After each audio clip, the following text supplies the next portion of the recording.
In my previous video, I've discussed how, after experiencing the floating crystal city and visiting it, and returning with a piece of the crystal city and materializing into the physical world, to go more about that crystal, I'd like to discuss how that crystal was actually a part of my experience as Shiva, as seen through the eyes of Shiva, in Varanasi and Shiva Loka.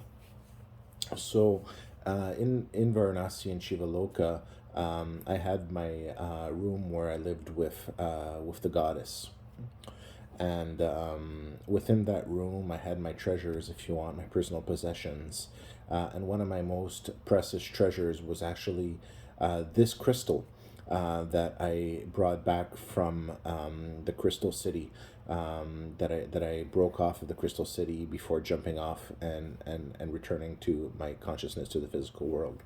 So it was actually one of my most precious treasures there, and I actually in Shiva Loka I actually kept it within a bird cage. That's where I kept it, and so there's actually story that I experienced in Shiva Loka, Shiva, where there was a young boy who actually climbed through the window and stole that crystal. And at that time, as Shiva, I actually tracked down that boy and asked him to return the crystal because the crystal wasn't meant for him, and it was actually bad for him to have. It was actually crystal that was meant for myself.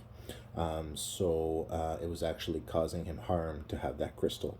So at that point, I actually tracked down that boy within the city of Varanasi, and regained that crystal.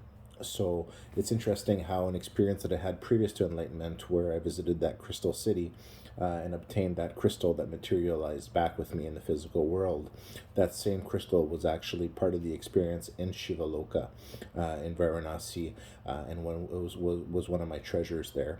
So if you want, in a sense, the way I see it, it was a treasured memory, if you like, that I kept within the birdcage. So at that point, it was not something that should be stolen. It was a personal memory.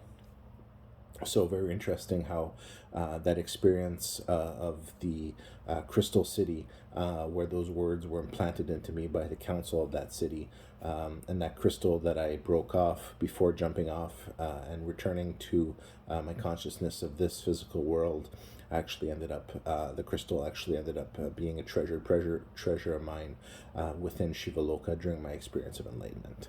Thank you for listening.